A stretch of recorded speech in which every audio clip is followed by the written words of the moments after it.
So the what we're going to get into next is going to be the top 5 things you can do to improve your credit score today.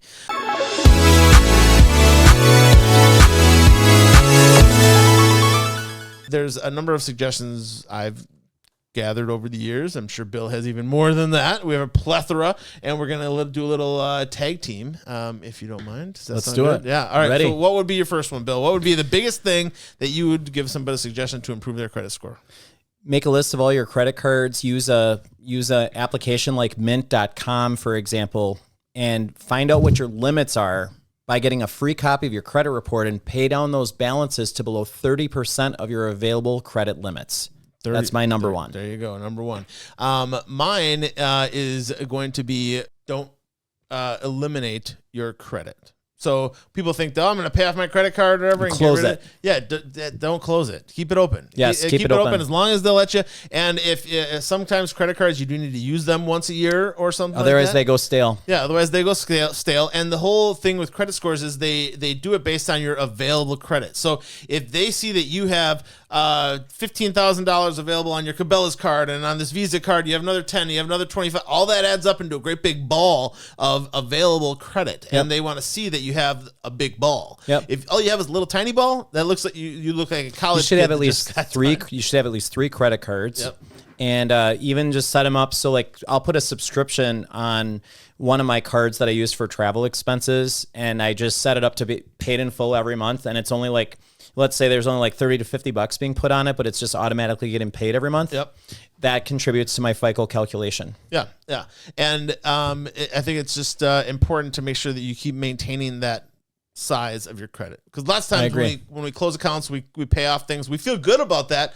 Liberated. Yeah, we feel liberated that we don't have that weight hanging over us anymore. However, it eliminates a little piece of that ball that you had. And and when it comes to credit scores, the TransUnions of the world, the Equifaxes, they're looking at that as you have a smaller ball. So yeah, absolutely. What would be the next one? The next one I would say is if you get a medical collection, make sure that you evaluate your rights regarding how you're going to pay it off, and make sure that you handle it properly, because you can actually hurt your credit rating by paying it in full because you're making an admission that you owed the debt. Mm-hmm. You can usually call the medical collection agency and you can ask them to delete it in exchange for a full payment. If you just ask them real nice, chances are they'll delete it in exchange for a full payment instead of marking it as paid on the credit report, which actually says, I did owe you that money, and now my FICO score will be damaged as a result of me admitting that collection was legitimate. Yeah. You can actually get it deleted.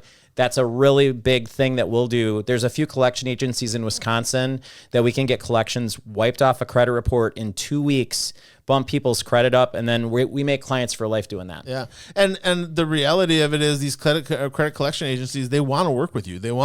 They're happy when you're willing to sit on the phone with them, because they spend all day talking to people that just keep hanging up on them, trying to avoid them. And it's really surprising when you think about it that some of the collection agencies really have a stereotype, but in reality, they get paid 2 ways.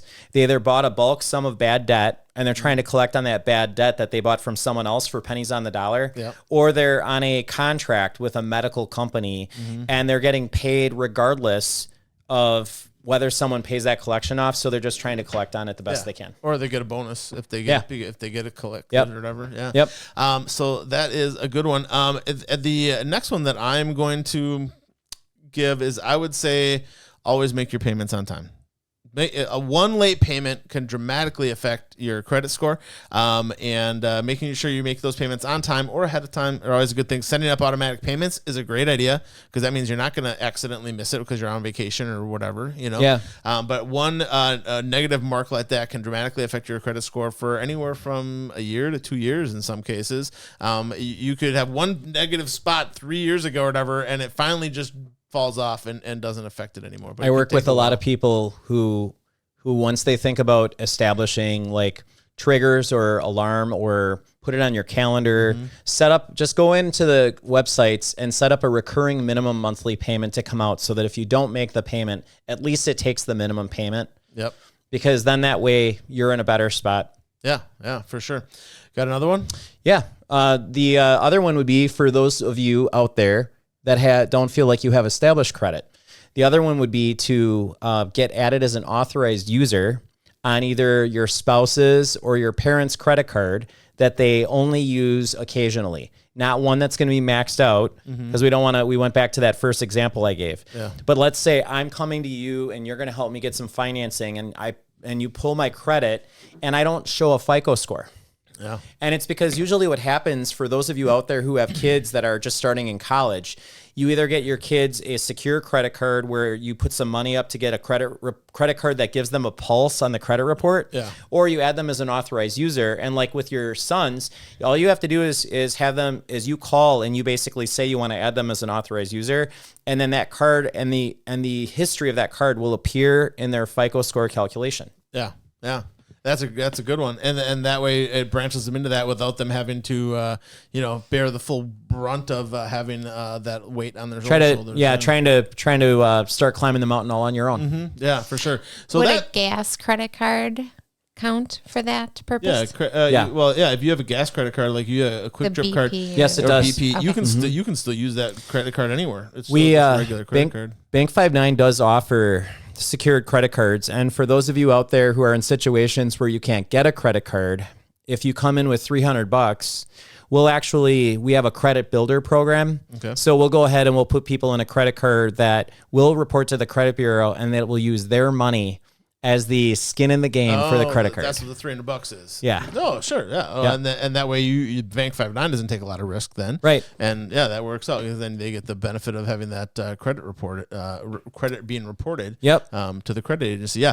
And I know that's 5, but I'm going to give you a 6th one. Know your credit score. It doesn't cost you nothing. You can get a free credit score printout from, I think, all 3 of the. I actually made a YouTube video about this on my channel. Did you?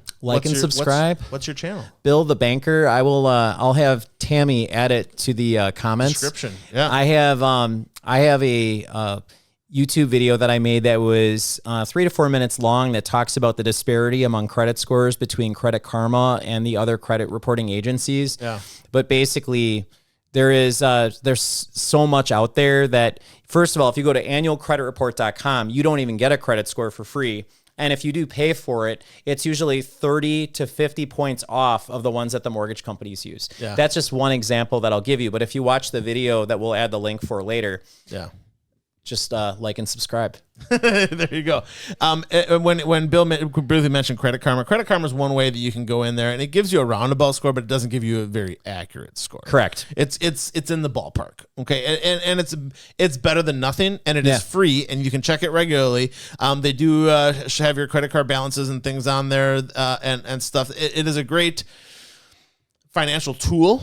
But it is not something that you should rely on. You really want to know what your true credit score is, and if there are improper things that are put on your credit score and things like that, you can submit to get those deleted or removed. You can still do it through there. But if you don't know that they exist, if you're not looking at your credit score, you're never going to know those. And also what you should or shouldn't dispute. Yeah. And also what happens when you dispute something, how something can come back to haunt you later if you shouldn't have disputed it in the first place. There's a lot of pitfalls with that if you don't do the research properly. Yeah. So those are some good suggestions to help you manage your credit score.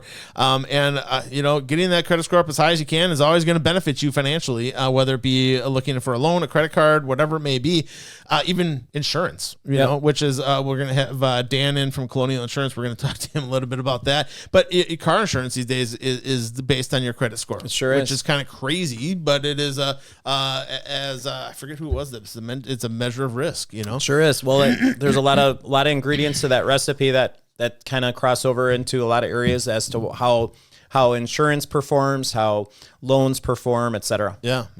So good information there.